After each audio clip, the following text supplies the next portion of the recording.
We need to have such a big suit because that guy back there is essentially the heart of the spacecraft. I call this actually a spacecraft. It has all the oxygen for you. It has all the carbon dioxide removal system for you. It also has a heating and cooling system to make sure to regulate our body temperatures while we're outside. It also has a computer. So it tells you on a display here if there's anything that's going wrong with the suit, if we're running out of oxygen, if we have too much carbon dioxide, or any type of electrical problem. So it's a pretty awesome little spacecraft, and actually got to go out, use my little spacecraft a couple times, and it worked like a charm. Lucky that it works very nice. You might want to see what the helmet looks like. It's pretty cool too. We don't usually go out like this, so you usually can see when the helmet's open. So you can see what it looks like inside. Somebody's little head would be inside of here. So you can see, you can turn your head all the way around while you're inside of there, but the helmet stays still. So that's determines your how far you could see. And it's usually pretty sunny out there, so we have to wear our sunglasses, and this is our sunglasses right here, which make you look pretty cool.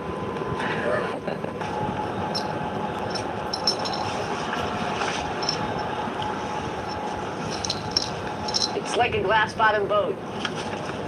This is the cupola. It sticks down below the space station.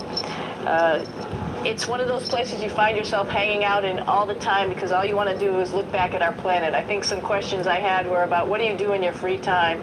And you can't help but want to just come to the cupola and look outside as much as you can. And a lot of folks, I play this game with myself about where we're flying over the Earth. I try to come in here and just guess. After being here for a little while, you can sort of figure it out. You can tell different cloud types over different continents. You can tell different soil types over different continents. So let's see. And then, of course, there's a lot of ocean. So usually we're over the ocean at first glance. I will tell you in just a moment where we are.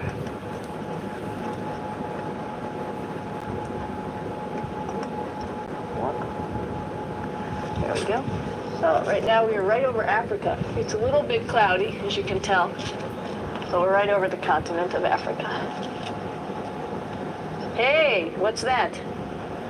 I think that's a Soyuz spacecraft. That's the spacecraft that's taken us home to planet Earth today. Oh my gosh. We might have to go take a look at that.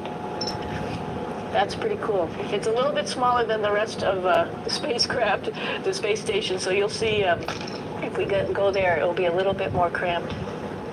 You can look all the way back to the back of the spacecraft, which is where the Russian segment is, and then you could look all the way forward to the front of the spacecraft, where the Japanese laboratory, the European laboratory, and the American laboratory are, and then back to the solar arrays where we started this morning when we were looking out the Japanese window.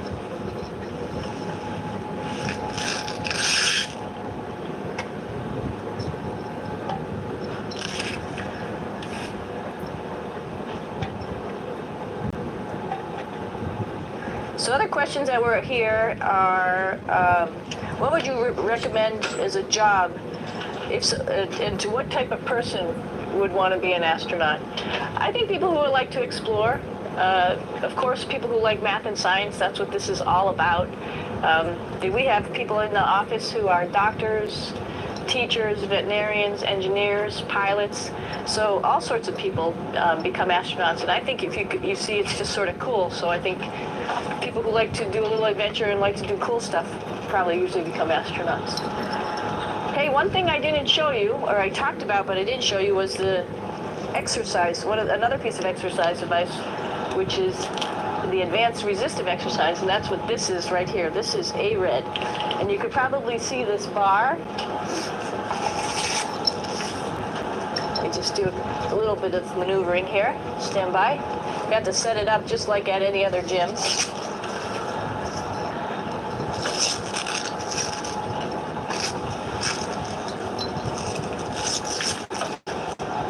Hold on. Show you how this works.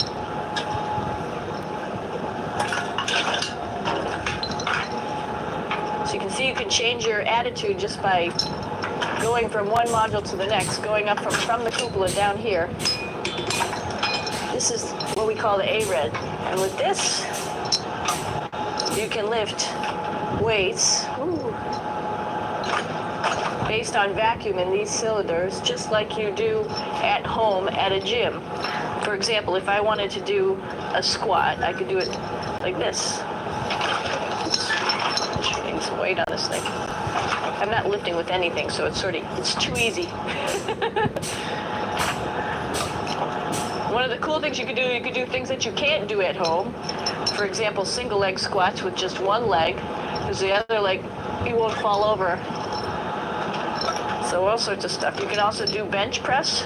We have a bench that we could add on here, so you can work on your beach muscles.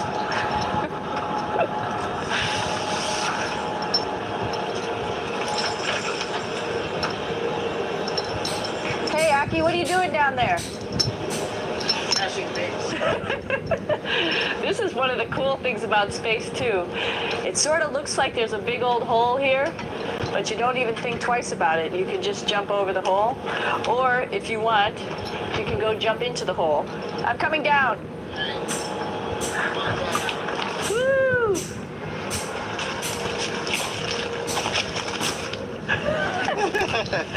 Then you can come right back up again, like Superman. Woo!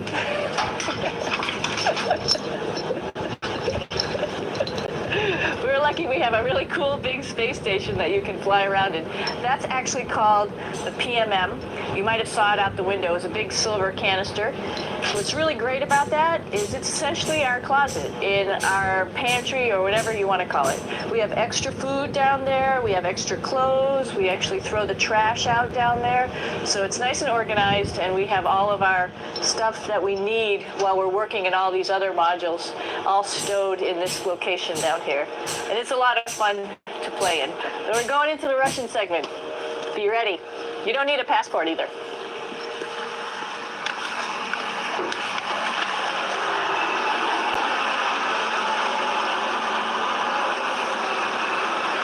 It goes a lot farther back than this.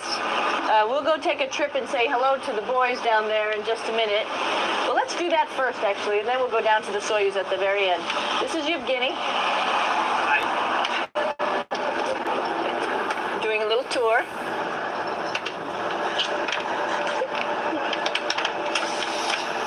This is the FGB, and what's cool about this module, it is actually the very first piece of the space station that came up in 1998. The space station has been around for about now, manned for 12 years, but it's been up in space for about 14 years.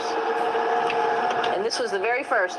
It is like the Russians' PMM. It has a lot of storage, as you can see.